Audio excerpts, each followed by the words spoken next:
taking some shore leave at our little utopia planitia of the internet. It's V'ger Please, A Hateful Voyage to the Delta Quadrant. My name is Joseph.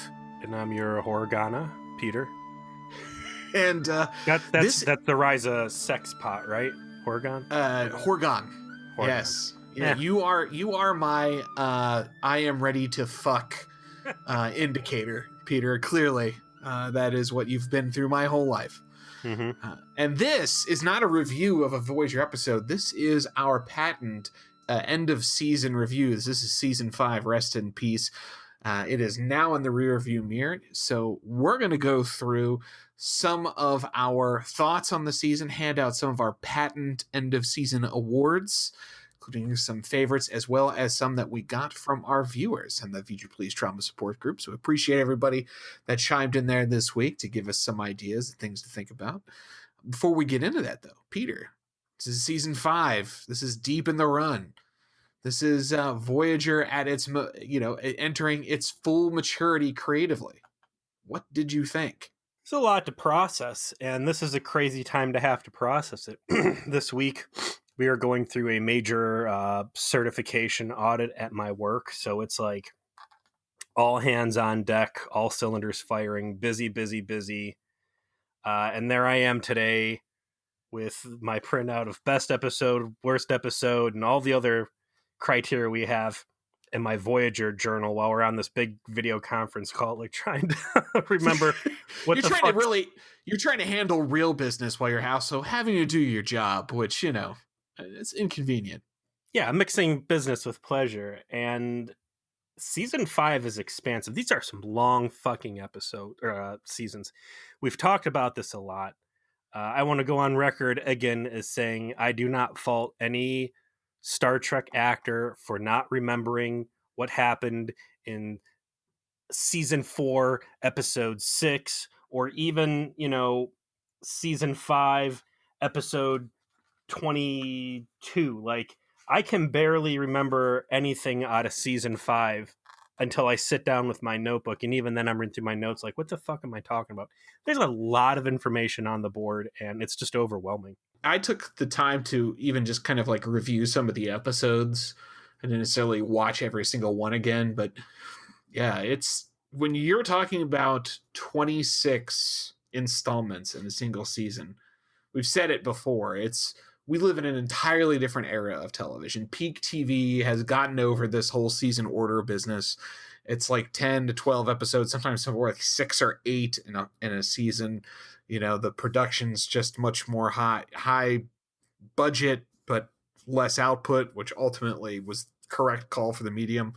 So it's a lot to have to digest. The recency bias sometimes kind of gets to you, right? Like the Absolutely. stuff that you've watched over the last month is foremost in your mind, and then you go back and I watch some parts of like episodes like Nothing Human and 30 Days and Latent Image, and it just reminds you of like, okay, that exists. The season had a lot happening going on.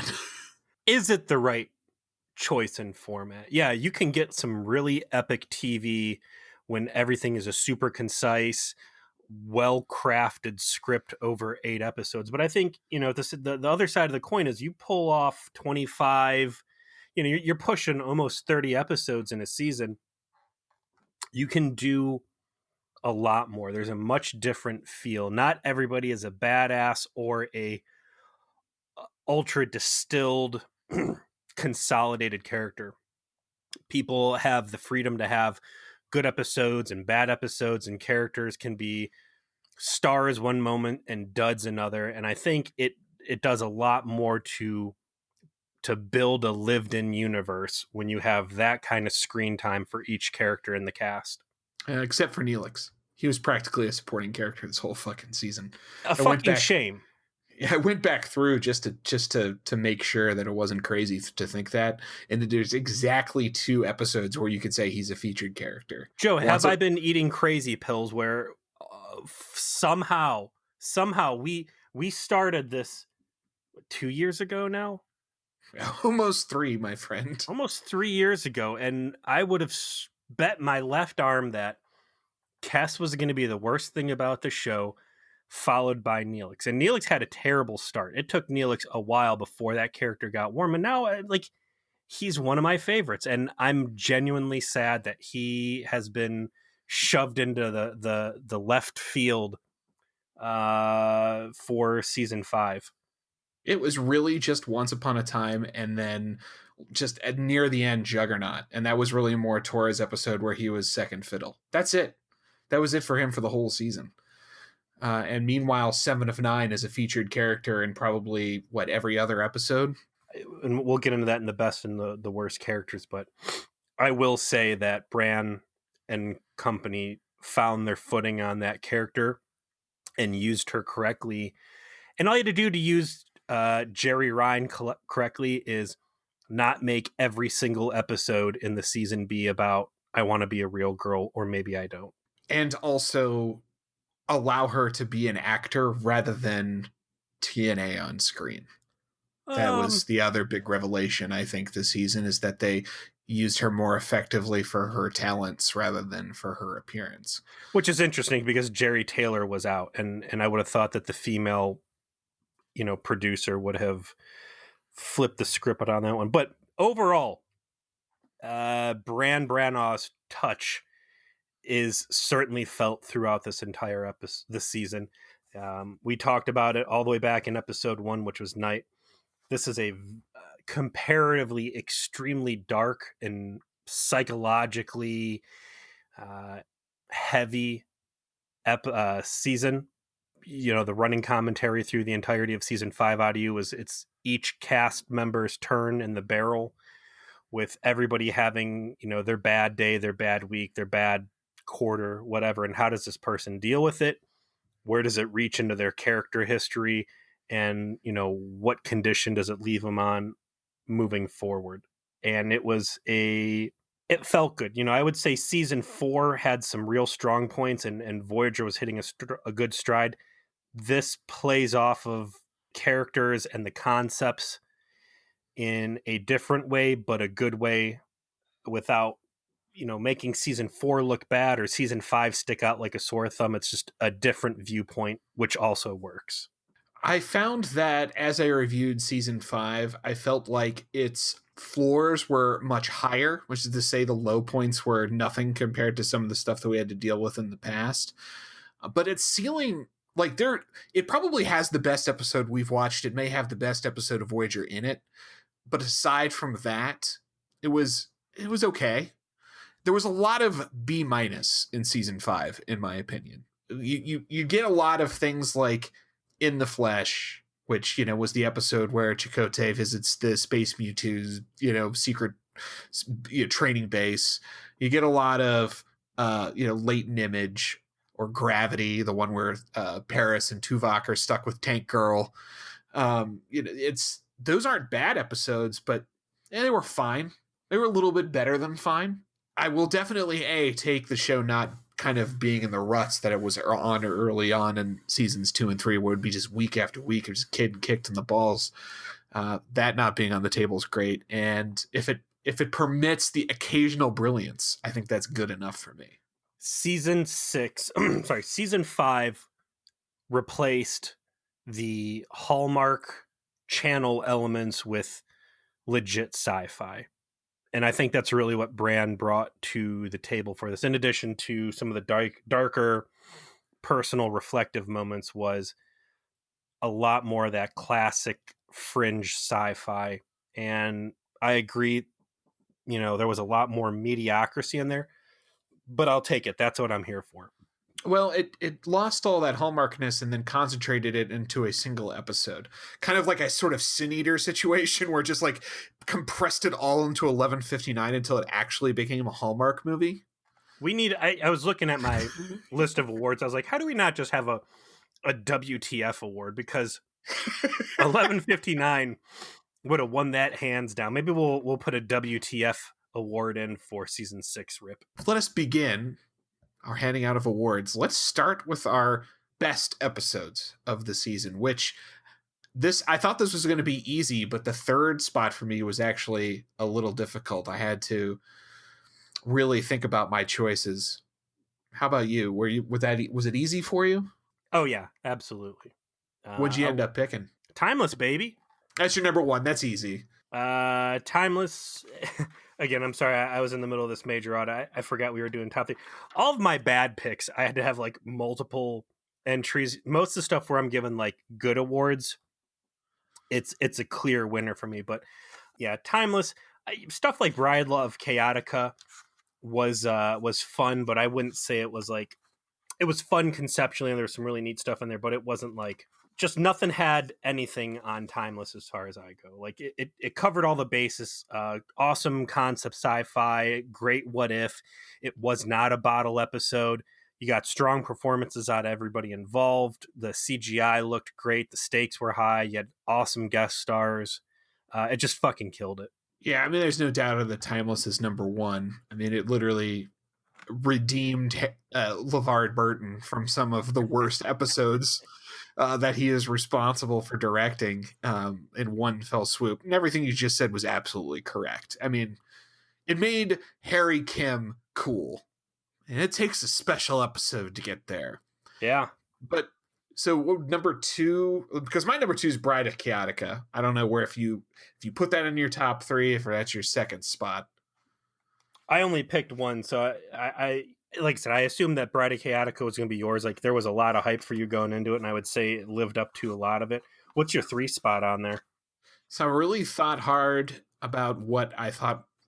Okay, I was trying to decide between Latent Image, the Infinite Regress, which are similar in that one episode is about 7 of 9 having like a technical fault, and the other's about the Doctor having a technical fault. Infinite Regress is great because Jerry Ryan has to like play like 7 different roles, and there's she does a great job of clearly portraying those as they try and deal with her Borg implant no longer functioning. And then Latent Image is about the Doctor having to deal with having made a moral choice that his programming was incapable of understanding. In the end, I think it's Latent Image.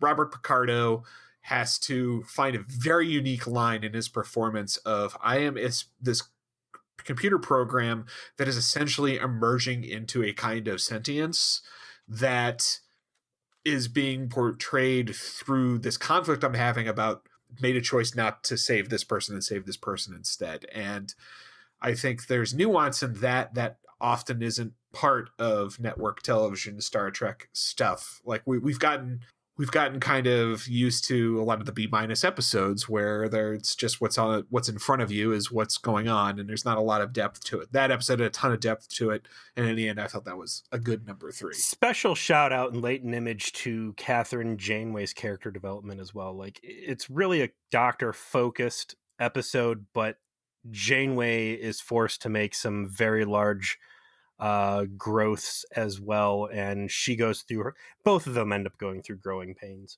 The growth for her is also a big payoff in terms of continuity, since she has consistently been the person who has wanted to reject the Doctor's personhood, and it is her in the end that has to make the decision to say, okay, and we've done all of this, we have to try and make this work.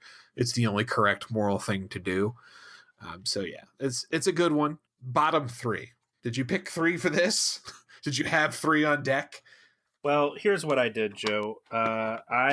Since I did not pick 3 best episodes, I only picked 1 best episode. I went ape shit on how many worst episodes. And again, going back through the season, I discovered there's a lot more bad than I initially remembered. So yeah. Same.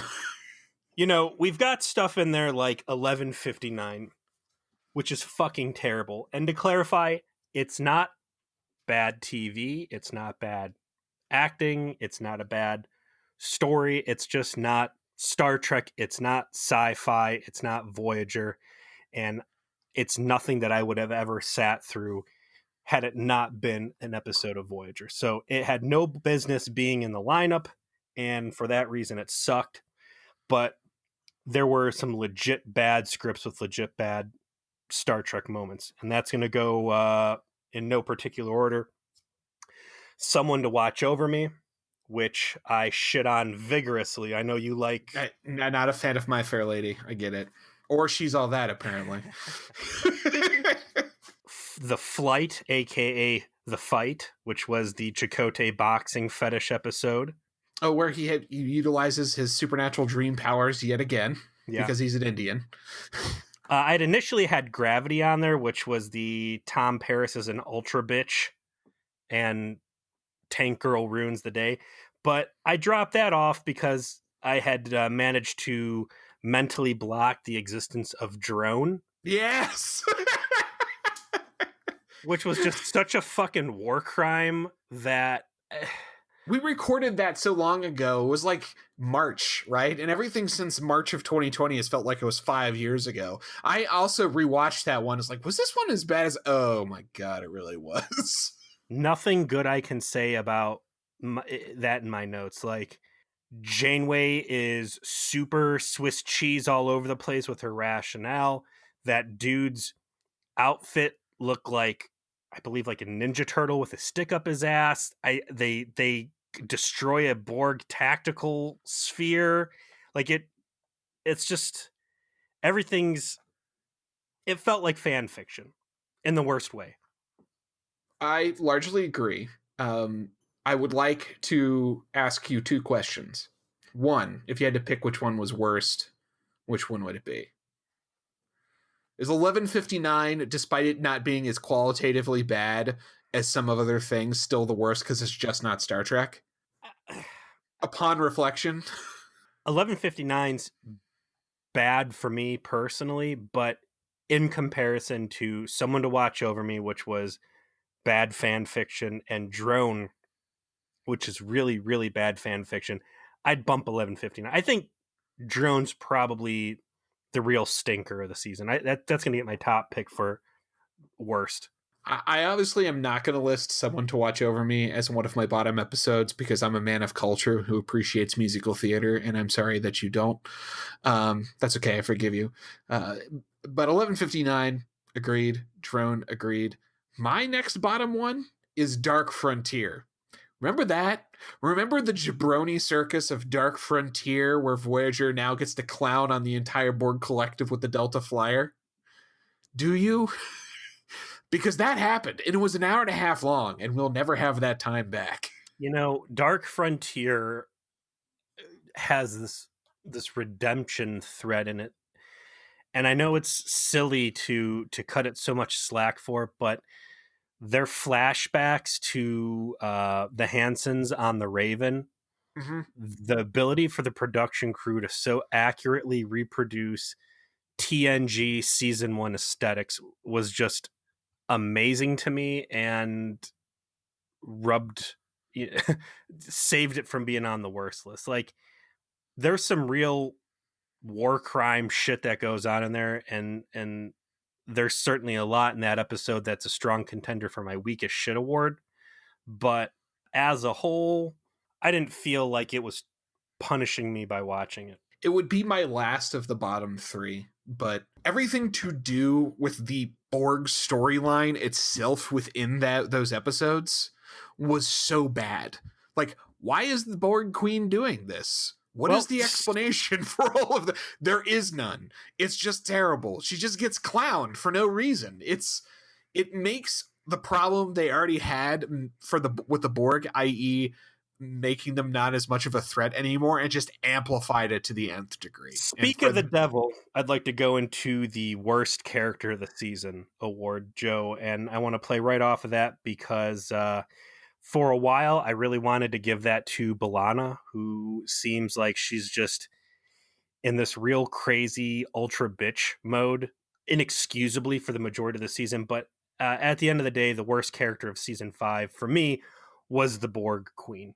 Take everything that we've said about Voyager treating the Borg bad and doing bad things with it, and she really just epitomizes it. The master plan to use 7 of 9 to have this backdoor mutant DNA rain virus that's going to infect humanity, and her stupidity, and getting to the point where, like, Janeway's got a gun on her and she's actually scared. Just dumb, stupid, bad.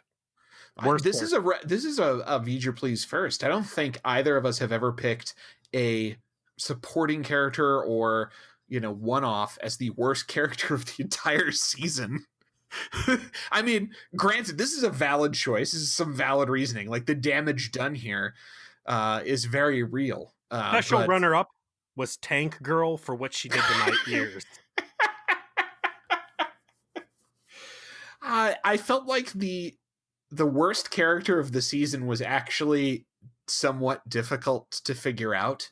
I felt like everybody had some moment in the season that was actively good, right? Yes. At some point. And as a consequence, it became hard to really say, like, this is the particular character that was consistently the worst. But in the end, it's Tom Paris. Tom Paris, he's the one that he's a bad boyfriend. He's not particularly supportive. He gets demoted. And the episodes that focus on him do not make him out to be a particularly redemptive or good person. He's just kind of a shithead, and he deserves it for season 5. Tom was in my consideration for the worst character, but interestingly, I also found him in consideration as a best character. He has the most peaks and valleys, and I'll agree that he's got more valleys than peaks, but just a very erratic use of that character as a whole throughout the season. Best character of the season. This was one of the hardest for me. Like, we've picked Chaotica in the past mutually because he had such a bad start early on that when he did finally start getting good, season 3, season 4, season 5, like it really came out of nowhere. This season, I decided to give my best character award to the Doctor. Picardo always holds up his end of the deal in any scene he's in. It can be the most inconsequential stuff, and if the Doctor's involved, it's still an engaging, fun scene to watch. He had some real strong character, and he always has strong character development stuff, but like Latent Image specifically, that and some of the evil rogue AI stuff, he can play the same role so many different ways, and each of them with a unique distinction that it really Picardo makes the character great, and he's always given strong material to work with, and I think for this one, he's my choice. I would say even in a medium Doctor episode, which was for this one Nothing Human. That's the one where like the alien attaches itself to B'Elanna, and he has to create the Cardassian murder hobo to help him, and everyone has a needless moral crisis over it. It's still like everything that's good about that episode is good because of him. And in this case, we are in agreement. Picardo is brings the sauce, and the Doctor is clearly, to me, the best character of the season. But 7 of 9 wasn't too far behind for me. Much more effective use of her. I really liked both. Infinite Regress is a great episode for her character. I felt like Think Tank was a good episode. The best parts of A Dark Frontier are her. Even the best parts of Drone are her. One of my most surprising things about this season, I was really expecting every other episode to be a Doctor / 7 of 9 buddy cop episode. I was really expecting there to be an escalation of Borg, nanobot, pixie dust, Deus Ex Machina events, and there wasn't. 7 and 9 was a strong contender for me as well because, like you said, they hit this great medium of using her just enough that you get the right taste in your mouth, but they're not beating you over the head with her. Yeah, like Relativity, she's a big part of that episode, but isn't like such the Mary Sue MacGuffin girl that it crowds out everything else that's going on. In the end, it's actually Janeway who has to like seal the deal there and that sort of thing. So much better use of her. Yes. So we've covered best and worst character. We've covered best and worst episodes. We now arrive at our patent weakest shit award. Peter, this is your creation. This was your baby. Long ago when we were reviewing Jetrel in season 1 is kind of where this was born. So if Jetrel is a 10, what is the weakest shit you found this season, and where does it rank on a 1 to 10 scale? I've got a cornucopia weakest shit shout outs here. The first one I want to go over is the retcon of species 8472, where they go from being single purpose crazed zealots who are hell-bent on eradicating all life in meat space to entirely reasonable like aliens that you can have a conversation with. just really cool dudes that want to, grab a drink with you after work. Like, that was some real weak shit, because that would have been a great what episode was that called? In the Flesh? It was In the Flesh, and it was because Kate Vernon played the female 8472 that thirsted after that potent Chakotay D. Valerie Archer. Uh-huh. So that was some real weak shit. The aforementioned Dark Frontier, when Tom Paris has a fucking shuttlecraft that he holds the Borg collective at gunpoint with, and then they blow up Borg Town and zoop off and completely clown the Borg 100% in some sort of WWF staged wrestling event. That was some real weak shit.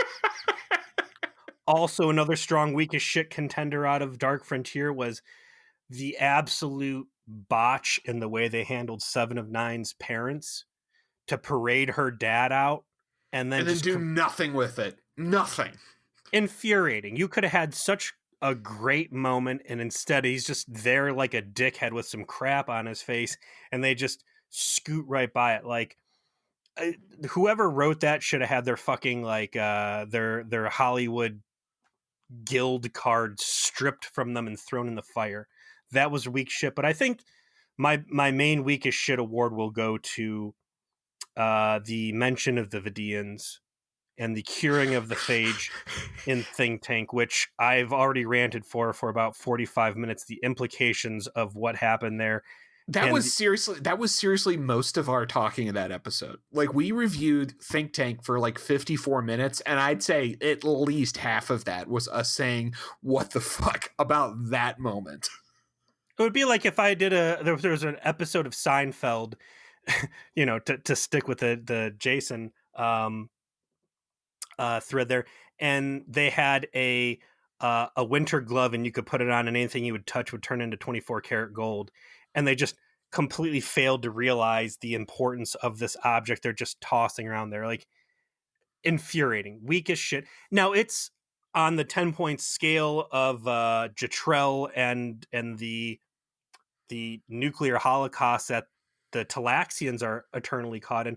I'd say that the mention of the Vidians is only like a 6 or 7 by comparison, but still, like, it was a real clear window into the writer's room that they either don't respect the subject material that they were writing or are just stupid. I really think it's the former. It's just a lack of respect for understanding what they set up with them and what a huge fucking deal dropping like something like that into a conversation would be. And all of your shout outs are great. I ultimately completely agree. That is the weakest shit of the entire season. But one thing you didn't mention that I think we do is the entire existence of the Malorn up until Juggernaut. Remember, they were the persistent antagonist of season 5. They showed up at night, which was the season premiere, and they were the bad guys that we saw all this season, and they were Captain Planet villains up until their last appearance, which finally put some meat on the bone in a way that actually made you care about them, only for them to never show up ever again. So special garbage, marks for the Voyager writers for creating a season-long antagonist that were laughable Horace Greeley wannabes until the last episode, when suddenly they're super sympathetic and you want to know more about them, and then they're gone. And in the process of not only making themselves look bad, make Voyager look criminal. Not only through murdering, blue-collar space workers up into condemning an entire civilization to have to wallow about in nuclear waste. I'll get to them more later. Don't you worry. Joe, where do you want to go with the best violation of Starfleet regulations? I think Timeless has got to be just the all-time award winner when it comes to that. Like, it was an incredible violation of Starfleet principles in the most badass way. They violated the Temporal Prime Directive to rewrite history so that Voyager doesn't get blown up, and in the process of that, in the process of violating those Starfleet orders, you had Chakotay learn to use his co-opte powers in reverse and co-opt other people, including Geordi LaForge. And you had Harry Kim suddenly to give no shits badass who's like doing space calculus in his head while dealing with an existential crisis and PTSD. I don't think you can ever have a violation of Starfleet regulations that goes better than what happened in Timeless. 100%. Timeless is my pick as well. The definition of Starfleet regulations being broken across the board. Hats off to Chakotay and Harry Kim. Great job.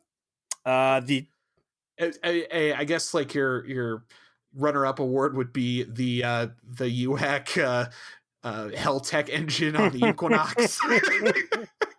Like, that's a great violation of Starfleet. Let's all chant in a circle around our engine manifold while praising the Dark One and hoping that his energy will flow through to us. Good idea, guys. I was listening to the Equinox episode on my way home from work. You know, they use these little space goblin psychic fish, whatever the fuck they're supposed to be. And I think it's such an alien thing that they end up victimizing to get through. First of all, I wanted to ask you, like, how many people do you have to kill to end up being called a mass murderer? I don't know if there's an actual number. Like, is 30 enough? Is it 40? I would say 30 would be. I would say more than 5. So, yeah, he's a mass murderer. Anyways, because it was a cartoony, I mean, he might as well have been grounding up unicorn horns to power his trash can manifold supercharger, right? Like, had they had a population of Ocampa that they were somehow hyper aging and getting them to ascend into like Super Saiyan and then cutting them, like killing them right at that moment and stealing the energy and focusing that through. If it had been a humanoid, 2-legged, 2-armed, looks like any other person with some shit in their hair or some shit on their face, I think that really would have driven home how heinous their actions really are. And I wonder if that was like a line that the writers were not willing to cross, was to humanize the victims of their crimes to that much of a degree. I think that having the alien they're subjugating to be the Uwu space kittens that are completely alien was a great move because it made what Ransom did more believable, because it would have made him too villainous if he was finishing a face of a humanoid creature, right? Yeah. And maybe he couldn't have brought himself to do it. I went on this kind of like tangent on the trauma support group today about the episode, where I really liked Ransom as a villain because, the situation that he's in, it's not malicious, and the reaction he has to it ends up being like the most human thing he could do, right? He had to stare into the abyss with the rest of his crew in a way Voyager never had to. They weren't going to die a noble sacrifice or a sudden crisis or something by chance or anything like that. They were slowly bleeding out in the Delta Quadrant. The ship wasn't capable of getting back home. Half the crew was already dead, and they were alive for the moment. But, little by little, what was left of them was being extinguished. And when they died, they were going to die alone in the cold of space, tens of thousands of light years from anything they knew. And when you put people in that kind of position and you give them an opportunity to cheat that fate, but all they got to do is sacrifice this really alien thing to do it, and no one's going to know but them, like that suddenly, like, okay, I can buy people doing that. Whereas if you're like, okay, murder these 12 people down here, that's something you do on Battlestar Galactica, right? Like, that's too dark for Star Trek. Like, in the enlightened 24th century person is probably capable of the monstrosity of killing the Uwu space kittens, they are probably not going to be able to finish a face in cold blood. I am looking forward to the opening of season 6 to see how they end up handling this, and if what's his face can bring any more gravity into the script writing for that. By that you mean Ron Moore? Yeah, sorry, Ron Moore. What's his face? What the line they need to say at some point, Ransom needs to say, those creatures weren't the only things that were being sacrificed into those engines. My own humanity was right there along with them, and basically demonstrating that they were all the knife was cutting not only those creatures but also their own souls to push things forward. We got a new award on deck, the Space Boddicker Award for Best Guest / Minor Reoccurring Character. Joe, I'm going to go ahead and steal your answer here. Motherfucking Dr. Chaotica. Yeah. Just can't beat him, right? Like, perfectly played. Like, be the villain from a Flash Gordon serial. Done. You couldn't have asked for it to be better. Special shout out to Geordie LaForge. Yeah, I mean, Bride of Chaotica overall, still one of the episodes of Voyager I could rewatch on no problem whatsoever. The best holodeck episode, I still think, of Star Trek. Maybe our man Bashir from DS9 could compete, but that's the only one I can think of that would really even be close. It is fantastic on the A level of it's a space conundrum that makes sense in Star Trek logic. It involves a whole crew. It's comedic and fun, but still has to deal with an actual like Trek problem. And works within the scope of their science. Yeah, and the best part being is that you get these characters having to play roles within the story of the holo novel, and you get to see that interplay of like all of them having to cope with having to deal with the logic of that, and of course Janeway primarily having to play the Spider Queen, which is just an all-timer. Joe, who do you want to give your Best Alien Species Award to? I don't know, is Time Cop Federation technically a different alien species? I think it qualifies, right? Like the Relativity 29th Century Federation? No. I think you can count it. It's the Federation, but 400 years in the future. You know what kind of alien DNA is rolling around in there at that point. A lot of intermixing. A human, more or less. They look like a bunch of 30-year-old white dudes, man. They look like a bunch of fucking department store police officers. I haven't given much thought to this yet, so why don't you go first? Professor Bubbleneck. The guy from the Janeway falls in love with Counterpoint.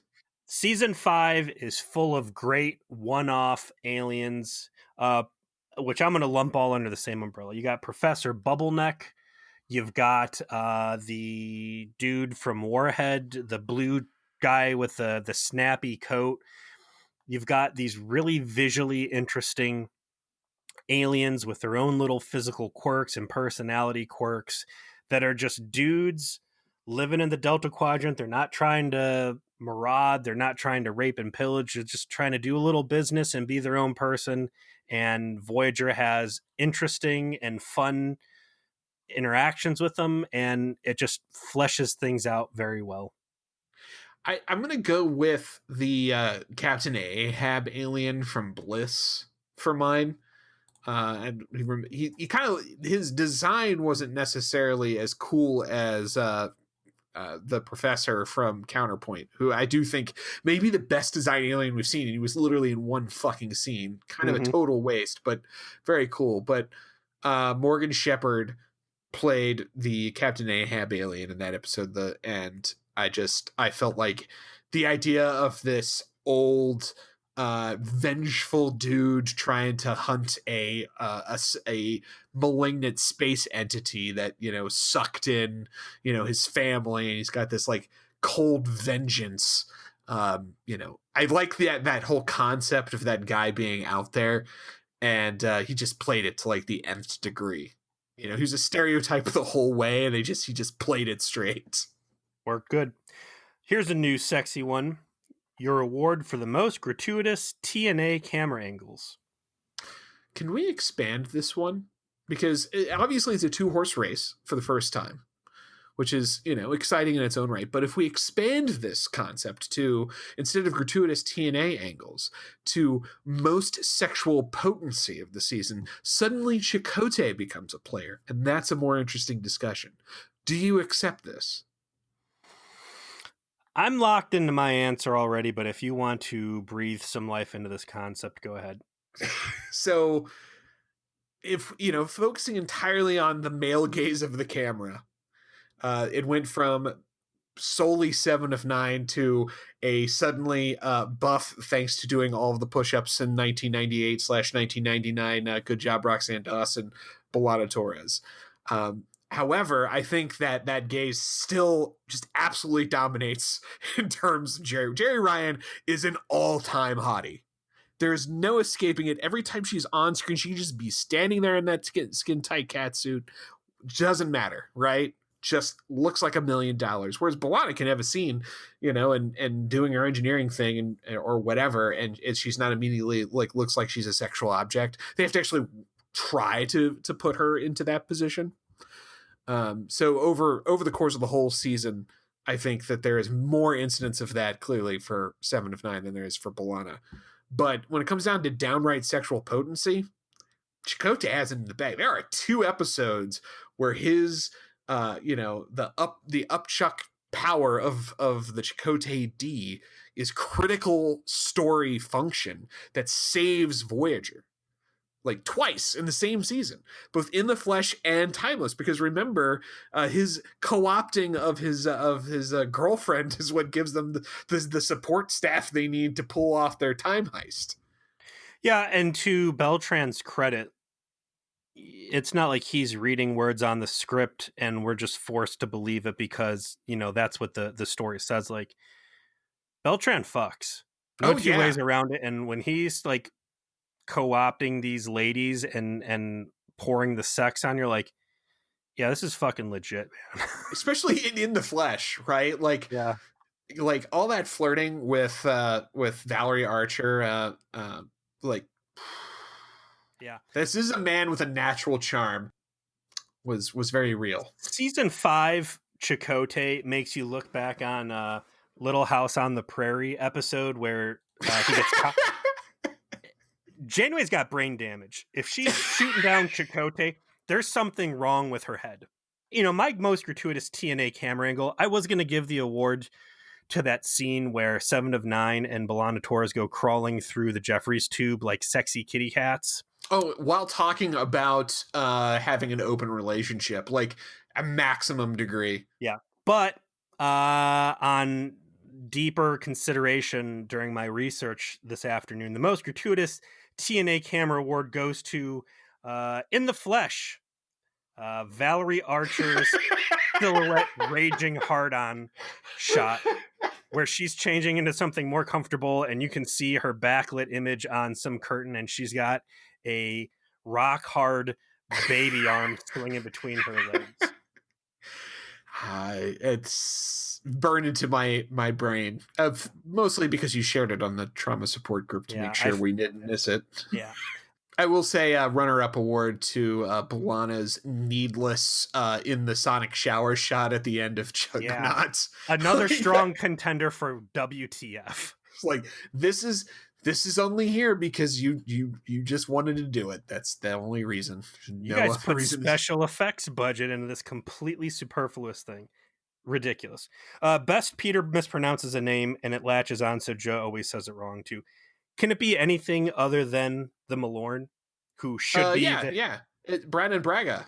I mean, you mispronounced his name so much, I just kind of went with that too. I don't know what the right pronunciation is. I don't care. Yeah. That's really the theme of Use Your Please. I don't know and I don't care. Thanks for listening. Hey, I'm a late 30-year-old white. Donate to our Patreon. I'm a late 30-something white guy. I don't care. Yeah, the Malorn, the Malon, I put as much effort into remembering the right way to present them as the writers do. They should have been a strong point throughout this season, and instead they're all over the place, from comically stupid to painfully sympathetic. Yeah, that's our brand. That's our trademark. We get it wrong when the writers get it wrong, and We show our contempt by not caring, and we didn't care about them until until like the last 3 episodes of the season.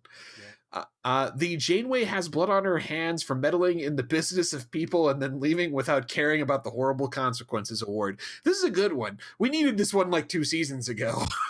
Yeah. Yeah. Some very, very strong contenders here, Joe. All right. I got two that are going to have to share my award. The first one is the aforementioned Milan, Maylorn, whatever, who began in Night and wrapped up. When's the last time we saw him? Was Juggernaut. Juggernaut. Janeway encounters these guys. They extend an olive branch. They try to help them out. Janeway sees they're dumping nuclear waste, which their society is producing in spades. She tries to offer them Federation magic hippie tech that will allow them to completely retire the need to produce this stuff. And the guy says, "No, I'm not interested." And then that's it. They never bring it up again. They encounter them several more times, culminating in the final episode, Juggernaut, where you see that nobody is happy about this, that this terrible technology is a burden. It's killing people. They're willfully sacrificing their own lives to move this nuclear waste away from the homeland and their beautiful arts and all that other stuff. And at no point does Janeway ever think to just go to the goddamn homeworld and be like, "Hey, here's a Snowden event. The information's out there. You guys can fucking have a revolution and quit dying in a fucking radiation holocaust." They just ignore it. They just keep letting them suffer. It's infuriating. It's one of your entries for weakest shit award, and rightfully so. My second one, Joe, and you might have forgotten about this one, the Tron turds from Infinite Regress. Do you remember last season or whenever the fuck it was in Scorpion when Janeway gave the Borg a hall pass from getting their shit pushed in by 8472 Oh, and yeah. condemned billions of people to dying, and she felt bad about it for like 20 seconds? Oh, yeah. And then Hope and Fear, they brought it back and shoved it in her face, but there was no actual lasting consequences. Yeah, No. okay. And then the Tron turds show up in Infinite Regress, and they're like, "Hey, listen, we hate the Borg. They're fucking our shit up, and we had some dudes who were brave enough to sacrifice themselves so they could introduce this wicked badass Borg computer virus into the collective and cause complete hive collapses, and this will just fucking wreck the Borg. And Janeway, stay the fuck away from this thing." And Janeway's like, "No, I love Seven of Nine too much. One person's life is worth me saving the fucking Borg for a second time." And how many more people get assimilated as a result of that? Super weak shit. Forgot to mention during my weakest shit award a runner-up that I think fits into this as well. It's hard to beat the Infinite Regress point that you just brought up, but 30 Days, right? The Water Planet episode. Part of the reason I think Paris was the worst character of the season. The weakest shit there / Janeway like not caring about her fucking people's lives up is they don't want people around, right? Like the whole premise of this episode, which was a weakest shit contender to me because Tom Paris suddenly wants to be fucking Captain Nemo, something he never mentioned before and never mentions again, right? Because he's Zach from fucking Saved by the Bell, so he's super into whatever it is the episode has to be about that day. Well, like, remember, those guys were like, "Please go away."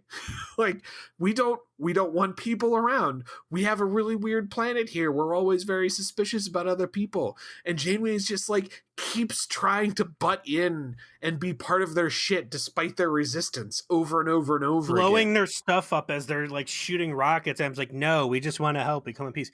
It's the same shit she pulls in that generational ship episode where Harry gets an STD. Like, at least in the Harry gets an STD episode, they're helping, and it's not Janeway's fault But things Janeway's get still fucked up. pushing herself into a situation like, we don't want you around. She's like, no, I want to be here, and you should let us be here anyways. Oops. But they at least establish in that episode that she has an ulterior motive, which is I want their technology that they use for their environmental control system. Very And vaguely do they. at least it's something, like, right? And in 30 days, there's just no reason for them to do this except, wow, this is cool, right? And so we're gonna like butt ourselves into this situation and fuck all their shit up and then leave. And Tom's gonna commit an act of terrorism, and I'm gonna bust him down to ensign and put him in the pokey for 30 days as a consequence. Like that's everything that happens for no reason. Let me retcon my weakest shit award. I think I settled on the mention of the Vidians. The real weakest shit of season 5 is the concept that Starfleet can't put its dick wherever it wants. The idea that Harry Kim was supposed to get the doctor and captain's permission before he fucked super 90s hottie. Complete slap in the face to everything Kirk and Riker stood for. Literally unwatchable. So on that note, that episode was kind of like one of the more generically bad C- episodes of the season. You know, Harry Kim sucks. You know, Garrett Wang's one of the worst actors on the show. You know, like it wasn't a terrible idea overall. The whole generational ship thing, so it had some like redeeming qualities to it, but it just was one of those things that wasn't the worst. Certainly wasn't the best in that vast middle. But I was reminded of it this week because Red Letter Media put out another, like, they're like talking about a lot of TNG episodes lately. And they talked about the First Contact episode where like Riker is on the planet, gets caught like in an explosion right before they're going to do First Contact. And like Picard has to like advance First Contact to try and get him out of there. And like you see how that process works. And he literally fucks an alien to escape the hospital. Like this alien chick is like, I will help you escape. And he's like, cool. And he's like, first you have to fuck me. And he's like, I don't know if we have time for that. And she's like, it's the only way out. And they cut, and they've clearly had sex. It's like, so this goes against established Starfleet principle, where we have Commander Riker laying pipe with a species they have not yet made official contact with. Yep. Zero consequences. And speaking of something sexy, another new award for us to assign, and this is and something with sex. Voyager is just such an easy target for coming up with sex dungeon scenarios, double entendres, or accusing characters of being porn addicted pervs. Joe, who are you giving your awards to? Well, we had a I feel like we touched on like at my overall like sexual potency award of the year definitely goes to Chakotay. Absolutely. As far as like the biggest perv on the ship, I don't know, it's hard to beat Tom. We did see like the last of Sandrines this season, of course. Thank God. And may it never rear its ugly head again. I don't know if there was another clear like weird 24th century sex bot or swinger shit like moment in the season. Let me otherwise. jump in with mine. All right. Okay. My second spot would be the concept of Pon Far Night at the Vulcan nightclub. Oh, that's right.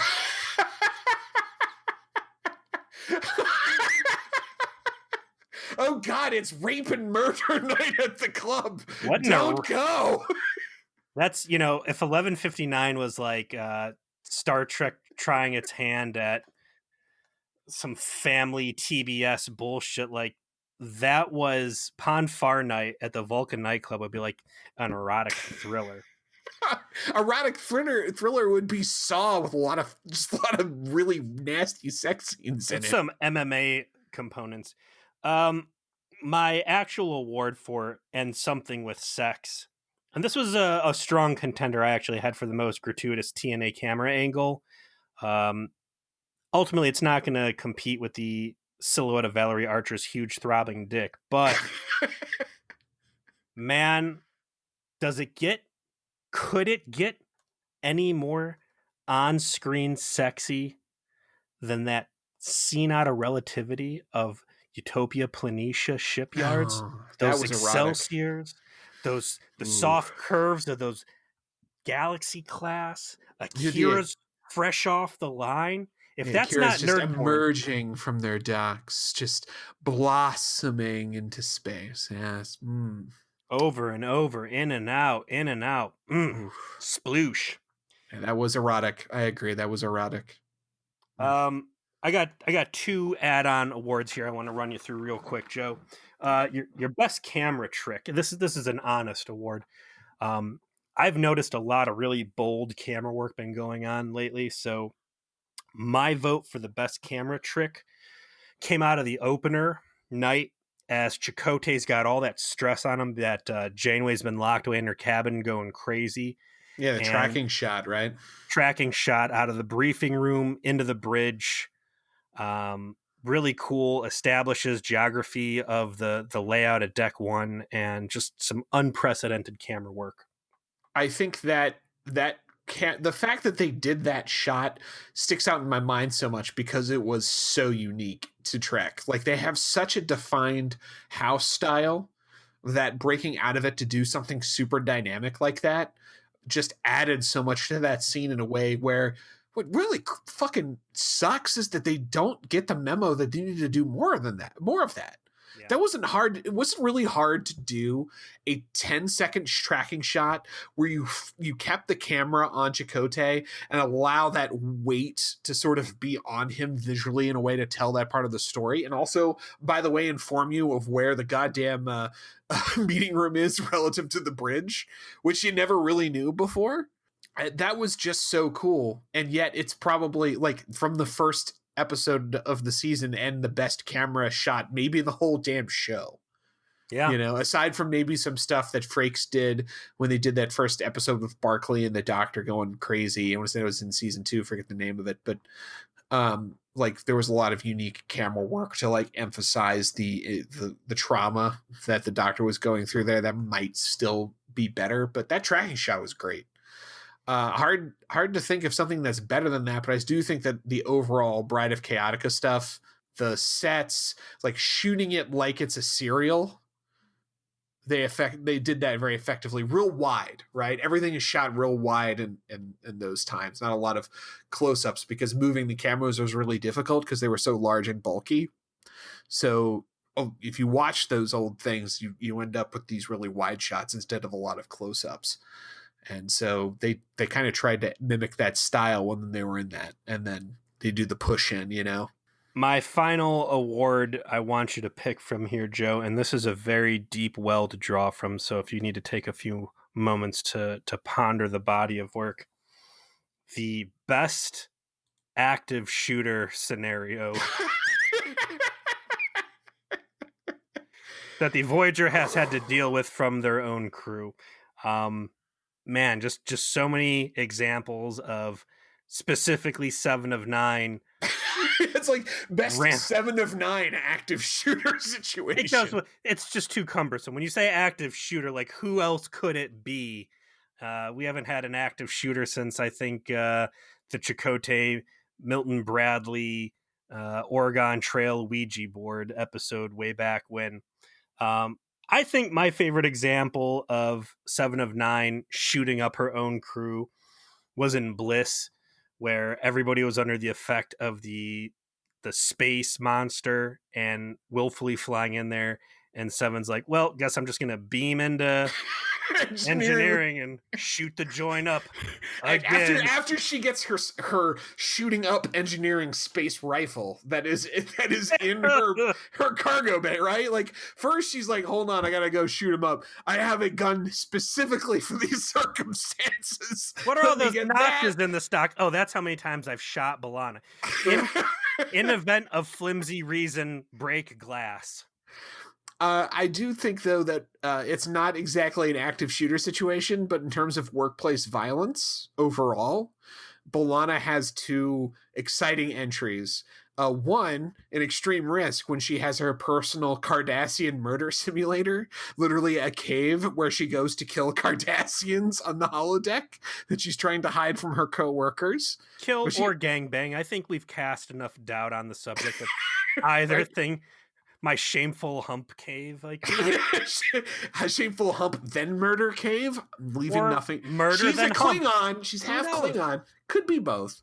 But and then in Juggernaut, though, she goes ham with a space pipe, right? Like, hard to beat the classics. It was the most V'ger please meme moment that you could ask for, which was a showdown between the villain of the episode and the hero of the episode, armed only with space pipes. And it was beautiful. Another thank you for reminding me of that goddamn thing. A great contender for WTF, and also a weakest shit award that she stops beating that guy with the pipe for no reason. She had to deliver her monologue. You can't beat someone with a space pipe and deliver your monologue. Well, if it's between monologuing and beating someone with a space pipe, it should just be pure pipe. Like, her beating that mutant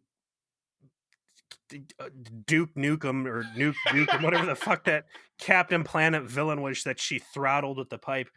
That probably should have been your something sex award. That was porn. That was pipe porn. Like, especially the level of, at that point she was like had 6 layers of grease on her. I mean, it was on another level. It was on another level. It might as well have been an OnlyFans production. Like, someone has a pipe beating fetish and just needed a greased up half Latina, half Klingon, sexy toned warrior to beat that sniveling, but who's also a nerd and really needs to deliver some soliloquies about, like engineering principles at the same time. Yeah, that was a hard thing about the season for me, was like B'Elanna came out so good in season 4 and really started emerging as something relatable, and I think that season 5 cartooned her up a little bit. Just that was our big complaint about Juggernaut, was that it seems like they just tanked all of her character development to do the same fucking story. Yeah, which is B'Elanna's got anger problems, and we did a huge disservice to her character, because it's like, hasn't this literally been something she's been solving since the 2nd episode of the show? Mm-hmm. Why is this continued to be the well that we're returning to, when we thought that they had finally gotten over it? But I think the fact that she seemed to have got over it was actually because Roxanne Dawson was pregnant, right? And so they were trying to kind of, they were using less of her, they were de-emphasizing her character a little bit. So it looked like she had like gotten into a more formal leadership role and she had gotten better at things. But in reality, they hadn't actually evolved her character at all. They just gave the impression on accident. Good job, guys. So I think that's going to do it for us, Joe. I want to go ahead and give some shout outs here to the following people from the Trauma Support Group for their submissions for awards. Truman, Mike, Darius, Claire, and Chris. We appreciate you guys for putting on your thinking caps and helping us brainstorm up some new award entries. Yeah, thanks to all of our fans on the Trauma Support Group. Thanks to all of our fans who download us week in and week out. Special extra thanks to those of you who are on our Patreon that support the show. We appreciate it. And speaking of that, next week, the rest of you will be able to hear that which the patrons have had access to for several months now, and that is our special review of Galaxy Quest and the subsequent documentary about Galaxy Quest that we took a look at. And we will be hatching a plan for our next Patreon exclusive episode here. And we've also have some other exclusive content on there. Sometimes Peter and I kind of start rolling on a topic and we hit that record button because, I don't know, maybe it is something other people want to listen to, and sometimes it is. So check it out. If you want to toss us a few coins to your Witcher, we appreciate it, but don't worry about it if you can't. We're just trying to cover our costs. So that's going to be it for us in season 5. Tune in next week to hear our review of Galaxy Quest. Then we'll review Equinox Part 2. See ya.